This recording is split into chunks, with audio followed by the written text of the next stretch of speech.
Welcome to the UNC Assessment Series. This is Video 2, Planning Program Assessment. I am Dr. Chad Beebe, Assessment Director. Let's talk about the principles of effective program assessment planning. This provides an implied logic model for assessment. Better information about student learning leads to better informed pedagogical strategies, which leads to better and more student learning. But we need evidence. Our external accreditors require that we show evidence of student learning, as we have other external stakeholders, and for our own internal purposes. We need evidence. So we assess. And the idea of this simple logic model for learning improvement is after we assess, we then intervene based on the results of that assessment and reassess to look at the impact of our changes. Now, as we do this, we should think about backward design. We should use the objectives and content statements that we have and think about designing all the way down to the level of a lesson, and then how that builds up to the level of a unit, and then a course, to a program, and then across the institution. And we are collectively delivering this planning forward while designing backward. What emanates from this process are the learning outcomes that we articulate for students. Through this process, we use assessment in distinct functions in the teaching and learning process to acquire information for different purposes about student learning. Early on, we might use diagnostic assessment to understand what students know before any learning occurs. For example, when they enter a class, we may want to know where their skills are, how much knowledge they have. This would be diagnostic assessment. Then throughout that learning, as they are engaging in the learning process, we would be engaged in formative assessment. We're giving students feedback, we're checking their progress, we're making any interventions or course corrections in the meantime to adjust based on what we're seeing in that data before finally delivering a summative assessment after learning, where students should be able to demonstrate mastery of those outcomes based on their opportunities to have practice and feedback during the formative assessment. So let's talk about qualities of effective program assessment planning. First, it is systematic. It's an aligned, recursive process of analyzing and evaluating information over time. It's built around the program's mission statement. That is an integral tool of the program to help it fulfill its mission. And then it's ongoing and it's cumulative. Assessment efforts build a body of evidence over time to inform program changes and improvements. It's never done, it's never finished. We're constantly using that data. It's also multifaceted. We collect on multiple fronts, on multiple dimensions, using aligned methods and sources of data to be able to understand what is happening with student learning and our outcomes. It's pragmatic. The information is used for decision-making and improvement and is not simply just collected and filed away. Finally, it's faculty designed and implemented. Assessment decisions need to be made by those who are teaching in the classroom, who have that hands-on practical experience with those students and not imposed from the top down. Although, as I have established in the prior video, we do have external mandates on us to show evidence of student learning. And so we must engage with assessment, but how we use that data is up to us. So an effective assessment plan is going to account for the program mission, vision, and values. It's going to state the program learning outcomes clearly and effectively. It's going to describe the methods, timeline, and action steps to assess student learning vis-a-vis those PLOs. It's going to collect data on the program learning outcomes to act on the findings. It's going to involve faculty in regular discussions of the data, the actions taken, and improvements based on the analysis and discussion of those findings. It's going to utilize both direct and indirect measures to assess PLOs as appropriate to the PLO. Now, direct measures are tangible. They're visual student demonstrations of learning that can be directly assessed. For example, performances, creations, results of research, responses to questions or prompts, products, presentations, all of these things would be direct measures. Indirect measures provide proxy data of learning through things like student feedback, student self-assessment, student grades, student success data, and other forms of data. So here are 10 recommendations for assessment planning generally across the life cycle of the program review period. Here's the assessment cycle. As we think about assessment, think about it as engaging in a cycle that recurs somewhat annually, and we're using that data to inform each cycle. I'll talk about each of these steps in turn throughout my recommendations. 1. Review the program's goals for learning by reviewing the current learning outcome statements and the program assessment plan, prior plans, for example, to review and update the program's learning goals. So think about accreditation, any specialized accreditation goals, any HLC criteria, other sorts of criteria mandates for accreditation. Second, institutional-wide outcomes, or general education learning outcomes. These are shared across the institution and so require a somewhat different level of planning than C, the program learning outcomes, which could be the current or updated program learning outcomes. Programs should regularly review and, as necessary, update or revise their program learning outcomes. And then D, of course, any external standards. That would be disciplinary or industry standards, other external benchmarks that the program is interested in or mandated to address.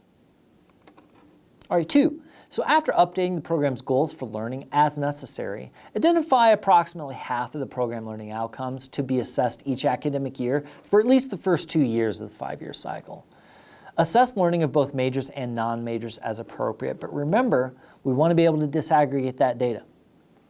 Start with learning goals that are a priority for collective action. What does the program want to work on? Make these a priority for the learning goals to investigate with assessment first. So here are some example questions the program might ask at this stage. What proportion of graduates demonstrate the program's achievement for goals of the PLOs? So based on your goals, did the minimum percentage of students meet your goals? Did they exceed your goals? What do you make of that data? Also, how are students performing on the outcomes of core courses required for graduation? Think about the core foundational skills and knowledge in those core courses. What does assessment tell you about how students are acquiring that foundational information? Are students progressing through the curriculum as intended? What specific topics, skills, or areas of the program learning outcomes present students with particular difficulties? And what proportion of graduates demonstrate sufficient mastery of the outcomes to be prepared for graduate level study for those that may be going on for future study? So next, identify where the outcomes are going to be assessed across the curriculum and the opportunities to build on extant grading processes to collect assessment data. Remember, keep assessment activities targeted and useful. Don't overwork them. There is such a thing as too much data. We just need targeted, focused data to inform our next cycle of decision making. So review the program's curriculum matrix and consider the program's questions about and the goals for student learning. Use an agreed upon evaluation tool, for example, a rubric, to assess the learning outcomes so that everybody has a common understanding of the expectations, the outcomes, and the criteria of those outcomes. Next, decide whether to assess a sample or a population of students for each PLO based on the capacity of the program. I highly recommend using Canvas to collect assessment data because it allows you to assess much more of the student body much more easily in terms of data collection. If you have questions or you'd like more information about using Canvas to collect assessment data, please contact the Office of Assessment. All right, so next we're going to identify direct measure and an indirect measure for each assessed PLO and each course that is being assessed, and identify any success standards, targets, or goals as appropriate, particularly for the direct measures. Next, we're going to implement the measures to collect data. We're going to discuss those results collectively and follow up on the findings, and then we're going to develop action steps.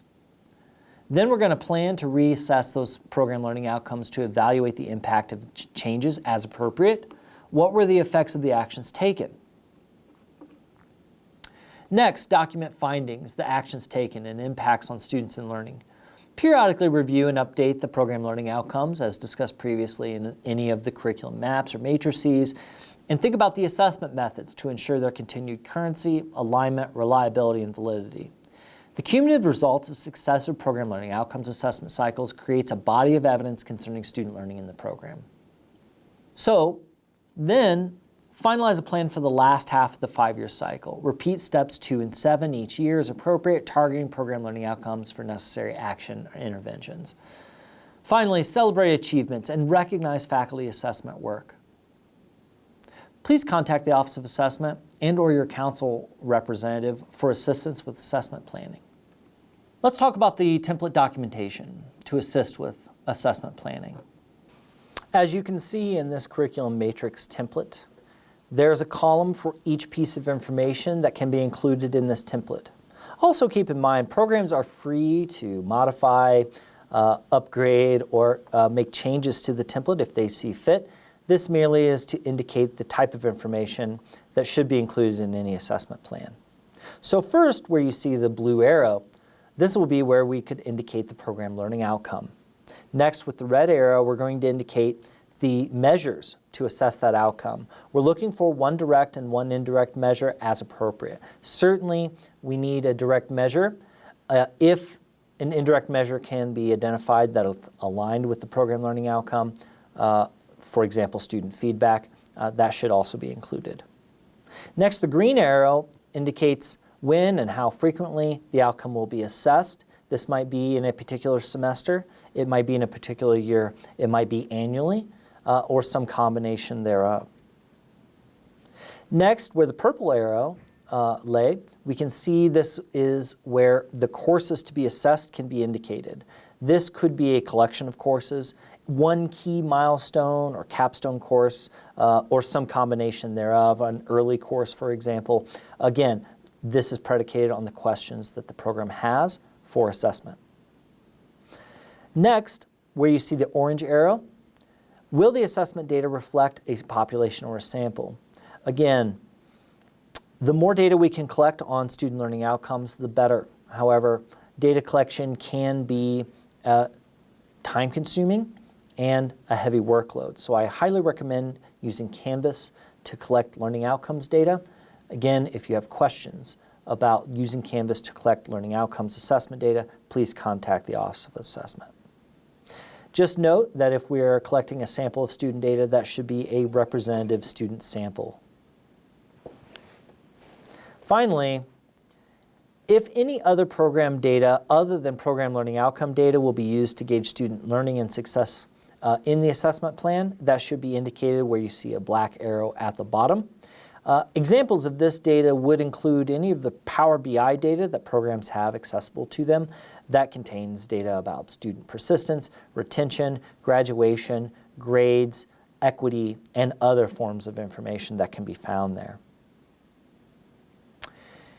The data analysis section is very similar, where the program learning outcome can be indicated, indicating how students' performance on that outcome will be evaluated on the direct measure, then the performance target on that direct measure. This is to indicate what constitutes success on the measure. Then, how will the indirect data be analyzed? This might be just simply collecting student information, categorizing, or thematically analyzing student feedback for analysis. After indicating the findings for each outcome, information can be included for each outcome. Also included is a plan outline guide. Instead of a matrix, there's also an outline format if you prefer, to simply indicate the information that way. Assessment documentation and templates can be found on the UNC Program Assessment Toolkit webpage at the following webpage. If you require any of the current program documentation or you would like to schedule an appointment, please contact the Office of Assessment or me, Chad Beebe, Director of Assessment, at the following information. Thanks for joining me in this video, and I'll see you in the next one.